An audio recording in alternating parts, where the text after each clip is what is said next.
Modi master stroke. ఆ 4 బిల్లుల కోసమే చీలిక. ప్రతిపక్షాల్ని ముక్కలు చేసి మరీ మోదీ సర్కార్ సాధించాలనుకుంటున్న ఆ అసలు టార్గెట్ ఏంటి? పార్లమెంట్ వర్షాకాల సమావేశాలు, మాన్సూన్ సెషన్ ఎందుకు కీలకం కాబోతున్నాయి? ఈ మాన్సూన్ సెషన్ దేశ చరిత్రలోనే కనీవిని ఎరగని సంచలనాలకు వేదిక కాబోతోందా అంటే అవుననే సమాధానం వస్తుంది. ఈ నెల 20 నుంచి మొదలయ్యే పార్లమెంట్ సెషన్స్ మామూలు సెషన్స్ కావు. దేశ రాజకీయ ముఖ చిత్రాన్నే మార్చిపారేసే మహా సంగ్రామానికి వేదికగా మారబోతున్నాయి. Modi main target 2029 general elections. అంతకంటే ముందు 4 కీలక బిల్లుల్ని గట్టెక్కించడం.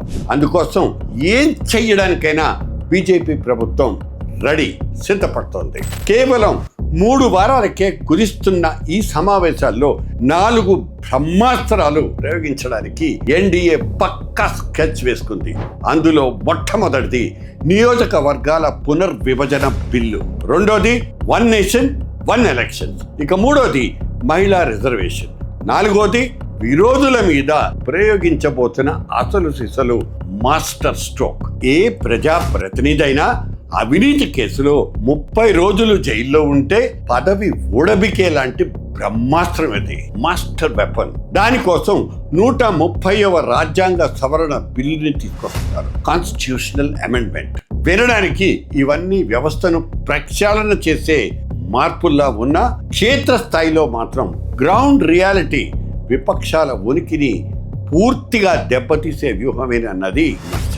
మహిళా రిజర్వేషన్ల బిల్లును ముందుకు పెట్టి అడ్డదారిన నియోజకవర్గాల పునర్విభజన బిల్లును తీసుకువచ్చే ప్రయత్నం ఎలా బెడిసికొట్టిందో ఈ దేశమంతా చూసింది. ఈసారి చాలా పకడ్బందీగా ఈ బిల్లుల్ని తీసుకురాబోతోంది ఎన్డీఏ. దానికోసం తగిన నంబర్ గేమ్ను ఆల్రెడీ మొదలు పెట్టేసింది.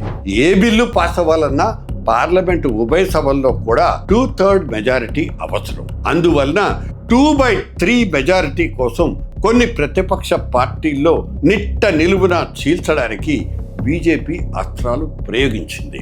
ఇప్పటికే కొన్ని ప్రయత్నాలు సక్సెస్ కూడా అయ్యాయి. బీజేపీ టార్గెట్ లో ఉన్న పార్టీలు టీఎంసీ, శివసేన, సమాజ్వాదీ పార్టీ.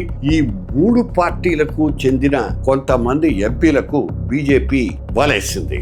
ఎలాగైనా కాంగ్రెస్ నాయకత్వం వహిస్తున్న ఇండీ కూటమిని ఖాళీ చేయించాలనేది బీజేపీ లక్ష్యం. That's target. ఇక కాంగ్రెస్ దోస్తీకి కటీఫ్ చెప్పేసిన డిఎంకే కూడా ఈసారి బిల్లుల విషయంలో సానుకూలంగా ఉంటుందనేది కమల్నాథుల ఆశ, ఎక్స్పెక్టేషన్స్. పార్టీ తన అవసరాల దృష్ట్యా బయట నుంచి మద్దతిస్తుందన్న ప్రచారం జరుగుతోంది.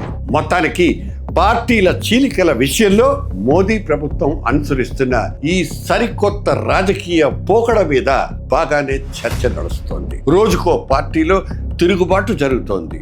ఇటువంటి వార్తలతో సోషల్ మీడియాలో ప్రజాస్వామ్య మనుగడ మీదే తీవ్ర చర్చ కూడా నడుస్తోంది. ఒకవైపు ఇవి దేశాన్ని మార్చే చారిత్రక బిల్లులంటూ ప్రభుత్వం అంటుంటే, మరో పక్క ప్రతిపక్షాల్ని పూర్తిగా జైలు పాలు చేసే కుట్రంటూ మండిపడుతున్నాయి.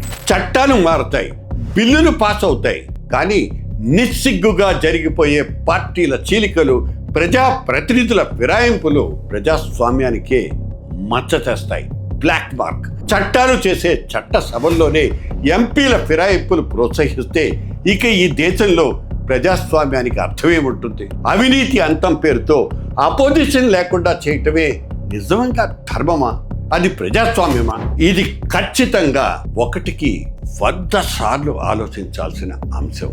ఎ topic that demands serious thought.